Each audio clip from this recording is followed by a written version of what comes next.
Yotox anti-moustique mooy aar mag ak ndaw ci bépp matu yoo am na booy piis ci rido yére ak moustiquaire ak booy diw ci yaram. Val d'Afrique moo leen di may seen journal de la santé.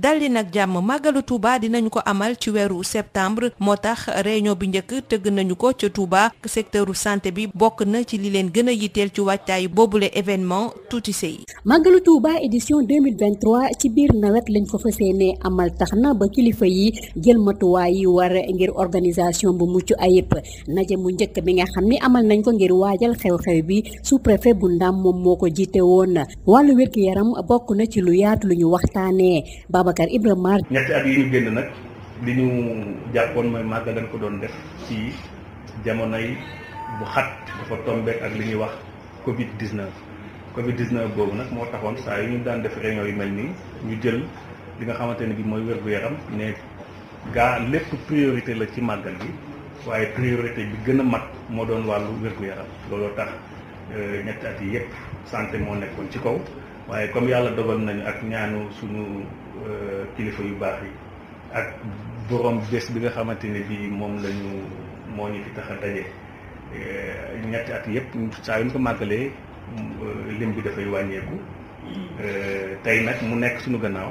kilifa yi nekk ci wàllu wér-gu-yaram nag di wax ni caisse d'avance bi bëgg nañu mu yokk ndax ay at a ngi nii montant bi fi mu nekkoon rek la nekk sous-préfet bi di wax ni loolu moom lu ñu mën a dégg la.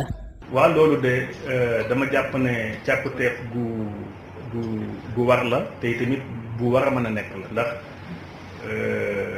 caisse d'avance bi fi ñu ko fixé maanaam xayma bi dañu koy jot ay année ngi nii ay at a ngi nii soppeekuwut te si diggante bi Touba ci wàllu kër docteur yokku na yokkaay bu am solo ndax am nañ fi hôpital bu bees bu dernière génération mooy hôpital Cheikh Ahmadoul Khadim waaye nag ci diggante bi li nga xamante ne bi def nañ ko ci ay centre de santé def ko ci ay poste de santé bëri na trop caisse d'avance bi nag bu ñëwee ñu war koo séddale structure sanitaire yi loolu day gën a néewal li nga xamante ne bi mooy poste de santé wala hôpital wala centre de santé lu mu ci war a am.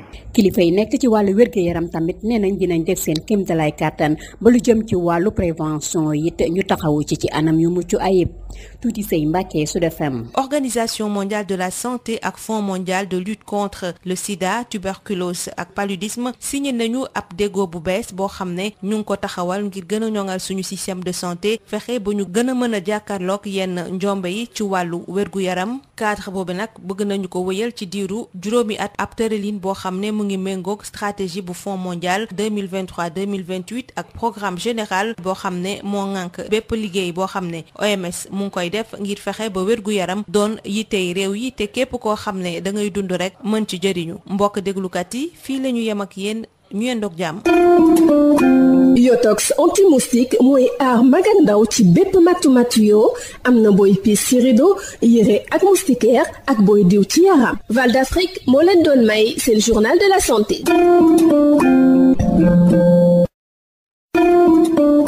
Yotox anti-moustique pour le corps, les vêtements, les rideaux et draps vous protège contre les moustiques chez l'adulte et l'enfant. Val d'Afrique vous offre votre journal de la santé.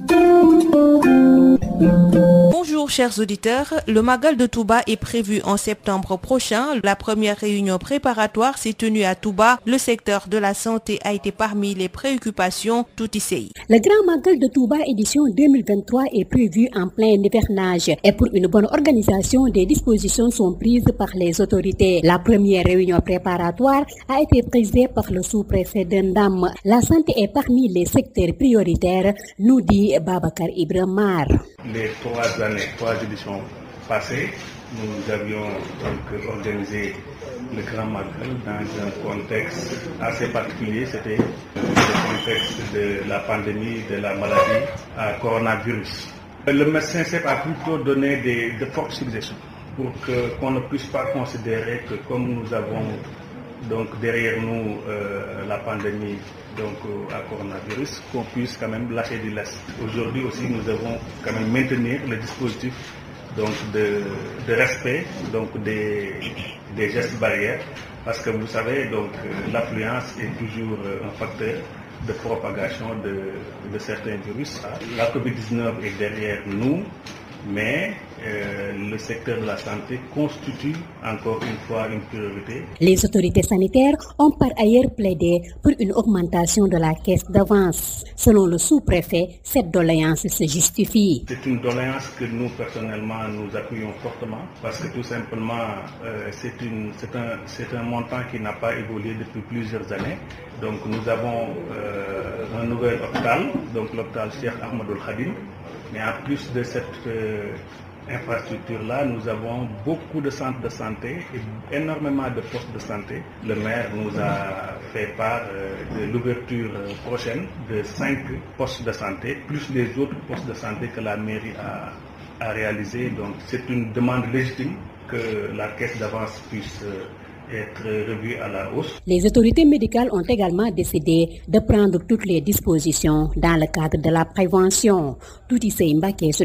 L'Organisation mondiale de la santé et le Fonds mondial de lutte contre le sida, la tuberculose et le paludisme ont signé une nouvelle version révisée du cadre stratégique de collaboration conçu pour renforcer les systèmes de santé, améliorer leur résilience, tirer pleinement parti de la collaboration et obtenir l'impact le plus marqué possible à l'appui des ripostes nationales, régionales et mondiales aux principales maladies transmissibles. Ce nouveau cadre quinquennal s'appuie sur le précédent accord qui avait été conclu en 2018. Il va dans le sens de la stratégie du Fonds mondial pour la période 2023-2028 et du programme général de travail de l'OMS qui place les communautés au cœur de l'action sanitaire et traite également de la préparation aux pandémies et des enjeux nés des changements climatiques. Le cadre s'inscrit dans la logique de plateforme de collaboration plus large visant à accélérer le soutien aux pays dans le but d'atteindre les objectifs de développement durable liés à la santé, y compris la couverture sanitaire universelle. C'est tout pour aujourd'hui. Merci de nous avoir suivis. Biotox anti-moustique pour le corps, les vêtements, les rideaux et draps